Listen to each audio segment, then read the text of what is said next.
Hi hello and welcome to my YouTube channel. So இன்றைக்கி நாங்கள் என்ன பார்க்க போகிறோம்னா சுனிதா வில்லியம்ஸை பற்றி தான் இந்த பயோகிராஃபி இருக்க போகுது.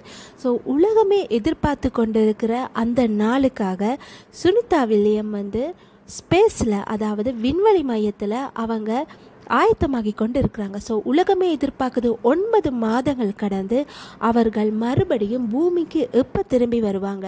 பூமிக்கு திரும்பி வந்தது மட்டுமல்ல, திரும்பி வந்த பிறகு அவங்க என்னெல்லாம் அவங்க ஃபேஸ் பண்ண போகிறாங்க என்று முழு உலகமே அவங்க மேலே தான் கண் வச்சு கொண்டு இருக்கு. வாங்க முதல்ல இருந்து பார்ப்போம், இந்த சுனிதா வில்லியம் என்றவங்க யாருண்டு. இவங்க 1965ஆம் ஆண்டு செப்டம்பர் 9 ஒரு அமெரிக்க விண்வெளி வீராங்கனை மற்றும் கடற்படை அதிகாரி ஆவார். அவர் 1965ஆம் ஆண்டு ஒஹியோ மாநிலத்தில் யூக்ளிட் நகரில் பிறந்தவர். இவங்களோட தந்தை தீபக் நாராயணன் பட்டையா, அதாவது இவர் ஒரு இந்திய வம்சாவளியை சேர்ந்தவர். இதனாலேயே இவர்களுடைய குடும்பத்தில் இருக்கிற எல்லாருக்குமே இந்திய பற்று அதிகம் உள்ளது என்று சொல்லி தகவல்கள் கூறப்படுகிறது.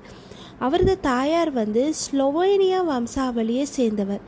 சுனிதா வில்லியம்ஸ் 1987ஆம் ஆண்டு மே மாதத்தில் அமெரிக்க கடற்படை இளநிலை அதிகாரியாக பணியாற்ற தொடங்கினார்.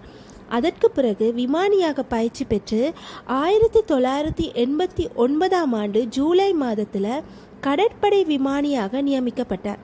இதற்கு பிறகு 1993ஆம் ஆண்டில் கடற்படை சோதனை விமானி பள்ளியில் பட்டம் பெற்றவர் தான் இவர்.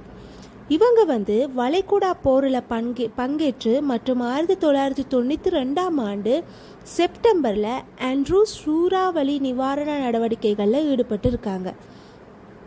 அதைத் தொடர்ந்து 1998ஆம் ஆண்டு ஆகஸ்ட் மாதத்தில் சுனிதா வில்லியம்ஸ் நாசாவின் ஜான்சன் விண்வெளி மையத்தில் விண்வெளி வீரர் பயிற்சியை துவங்கி இருக்காங்க.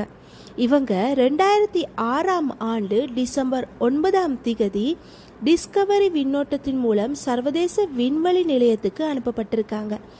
அங்கு இவங்க 195 நாட்கள் தங்கி இருந்து பெண்களுக்கான அதிக கால விண்வெளி தங்குதல் சாதனையை படைத்திருக்காங்க.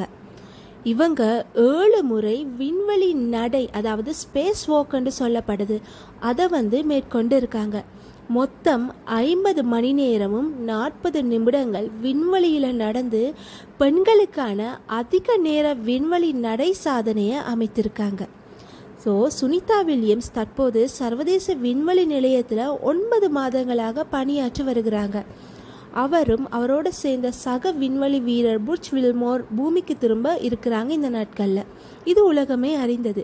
ஸோ விண்வெளியில் நீண்ட காலம் தங்கியிருந்ததுனால பூமிக்கு திரும்பினதுக்கு பிறகு அவங்களுக்கு சில உடல்நிலை மாற்றங்கள் ஏற்படலாம் அப்படின்னு சொல்லி கூறப்படுகிறது. முக்கியமாக எலும்புகள் மற்றும் தசைகள் பலவீனம் அடைகிறது, தோல் மென்மையாக மாறுறது, கண் பார்வைக்கான திறன் குறைகிறது, கதிரியக்க பாதிப்பு காரணமாக செல்கள் மற்றும் இரத்த அணுக்களில் மாற்றங்கள் போன்றவை ஏற்படலாம். அதே நேரங்களில் மயக்கங்கள் அந்த மாதிரியானதுகள் ஏற்படலாம் என்று சொல்லி கூறப்படுது. இது மாற்றங்கள் இயல்பு நிலைக்கு திரும்ப சில மாதங்கள், அப்படி இல்லாட்டி ஓராண்டு வரை கூட ஆகலாம் என்று சொல்லப்படுது. சுனிதா வில்லியம்ஸ் மற்றும் அவரது சக விண்வெளி வீரர் பூமிக்கு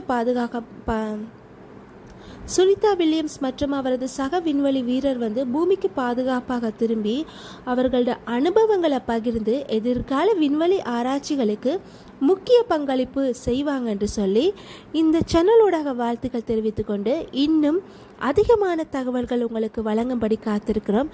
இத்துடன் உங்களிடமிருந்து விடைபெறும் நான் நிரோஷினி. Thank you, bye bye.